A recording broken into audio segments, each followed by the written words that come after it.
So hi everyone. So far, when we were talking about the instrumentation amplifiers, we studied the impact of matching between the resistors matching between the resistors and their impact on CMRR. We studied the impact of matching between the gain of these amplifiers and their impact on CMRR. After that, we looked at the frequency response of a instrumentation amplifier. Okay, we studied the impact of op-amp's finite bandwidth or finite UGB on the overall frequency response of the instrumentation amplifiers. Now finally, the only topic that is left is the impact of offset voltages. What about the offset voltages? You have roughly 3 op-amps in this circuit. What is the impact of these offset voltages on the performance of the instrumentation amplifier? Mainly, I'll focus on the offsets and input bias currents of the first stage. That's what is critical, because any offset that is present in the first stage will also get amplified by the gain of the second stage. Okay, so that is why I'll focus on the offsets and input bias currents only for the first stage op-amps. Now first we'll model offsets. So I can model the offsets on either one of the terminals, as I said in the previous lectures when we were talking about offset voltages in op-amps. So I'll model offset VOS2 and VOS1 as the offset voltages at the non-inverting terminals of both the op-amps. Now if you look at it, right, this offsets can appear like a differential input to this instrumentation amplifier. The differential input VD is given by VOS2 minus VOS1. If you manufacture 2 op-amps and it turns out that you're very lucky that the offset voltages also happen to be same for both the op-amps, then it will appear like a common mode input. If VOS1 equals VOS2, then the differential input will be 0 and you will have no effect due to offset voltages. But that's not the case. We'll assume the offsets to be finite. All I'm trying to say is that the offset mismatch, the net offset of the instrumentation amplifier is given by VOS2 minus VOS1. If I want to input refer it, see, as far as the external user is concerned, an instrumentation amplifier is just a big differential to single-ended amplifier. That's it. Inside it has 2 stages. But as far as the external user is concerned, it's just a differential input and a single-ended output, very much like your op-amp. So if I were to model the offset of the instrumentation amplifier itself, I have to model the offset on one of the terminals. So let's call this VOSD. Okay, that's the offset of your instrumentation amplifier itself.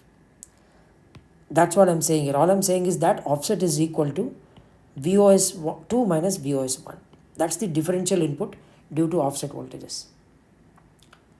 And they can be, for example, for the first op-amp, the offset can be negative, and the second op-amp, it can be positive. So then differentially they will add up. If they are of same polarity and of, let's say, same magnitude as well, then they will perfectly cancel out. They will appear like common mode and it will perfectly cancel out. But we can't assume that, so we'll assume VOS2 minus VOS1 as the offset voltage as the differential input offset voltage. Since it is modeled as a differential input, that will see the entire differential gain of this amplifier. Okay, so the way in which I have modeled, if you guys looked at this equation, the VOS1 and VOS2, it will act like a differential input and get amplified. The op-amp, see, the instrumentation amplifier won't discriminate whether you actually applied an input or it can even just amplify its own offsets.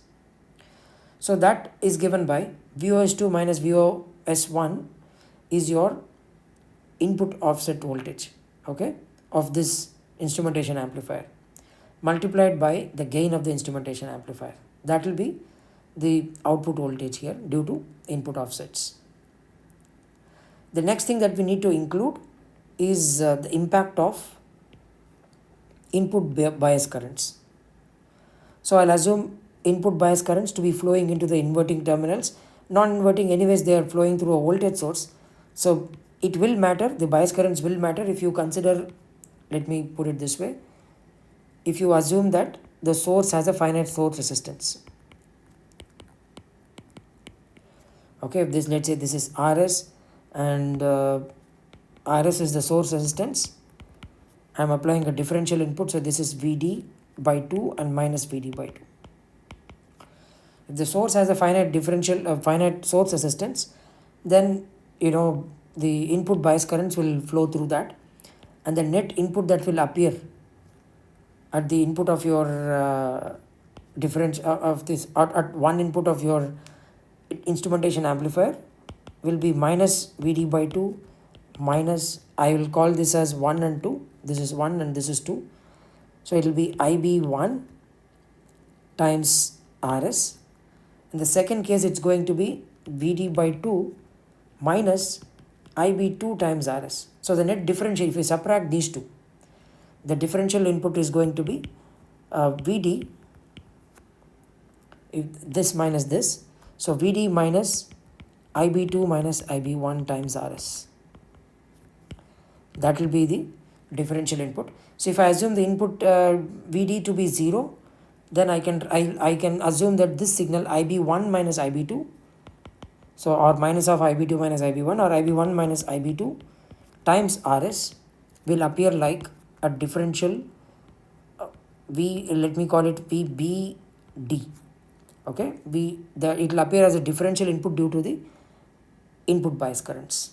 Okay, this is assuming the source resistance is finite. So then that will also get amplified. So let me remove this. So you'll have another term plus Ib1 minus Ib2 times Rs. This will then get multiplied by this whole term, right? This is going to appear like a differential input due to bias currents, and therefore it will see the same gain as this guy. So let me write it as this way. So this will be plus Ib1 minus Ib2 times Rs. The whole thing gets multiplied by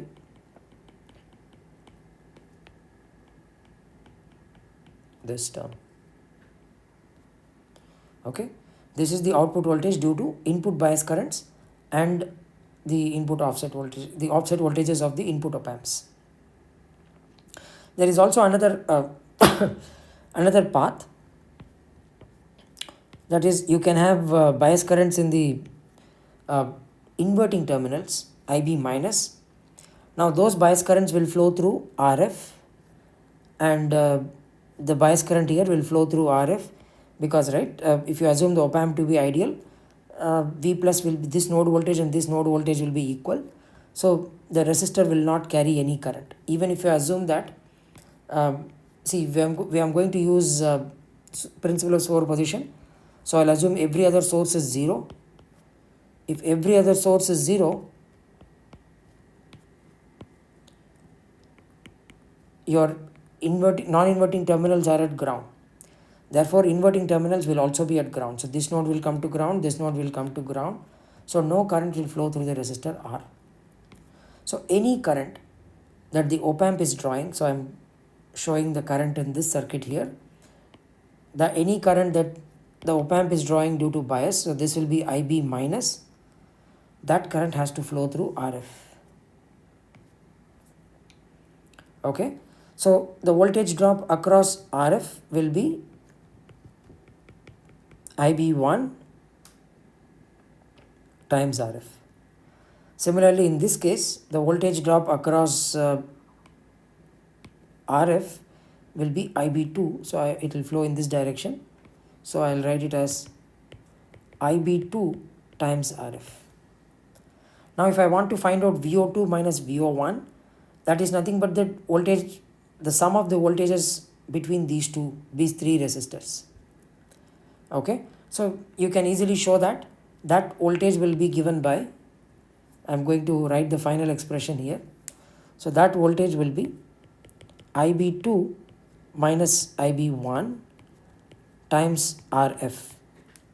That's the voltage, differential voltage. This gets amplified by a factor of R4 by R3 when you refer it to the output.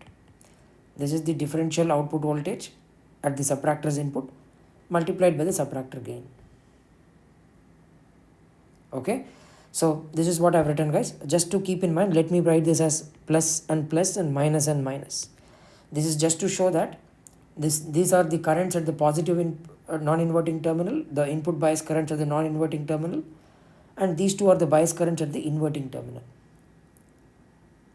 So depending on the polarity of all these currents and offset voltages, your output voltage will experience a voltage shift. Okay, so if you short your input, if Vd becomes equal to 0, okay, ideally you should expect a 0 output. But because of mismatches, see, even if you see here, right, the op amps offsets are not same. They are not going to be same. There is mismatch between the two op amps. The input bias currents need not be same in the non-inverting and inverting terminals. So what matters is the difference between all this. Okay, that's the mismatch difference between the two currents is what that matters to us. Okay, the difference between the currents between the two op amps. That will create a net offset at the output. It can either increase the DC level or decrease the DC level at the output.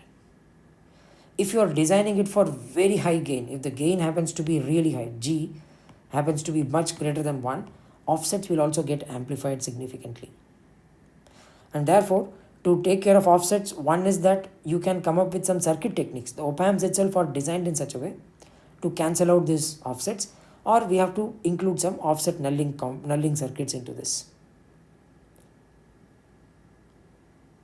Okay, so that is it about offsets in instrumentation amplifiers.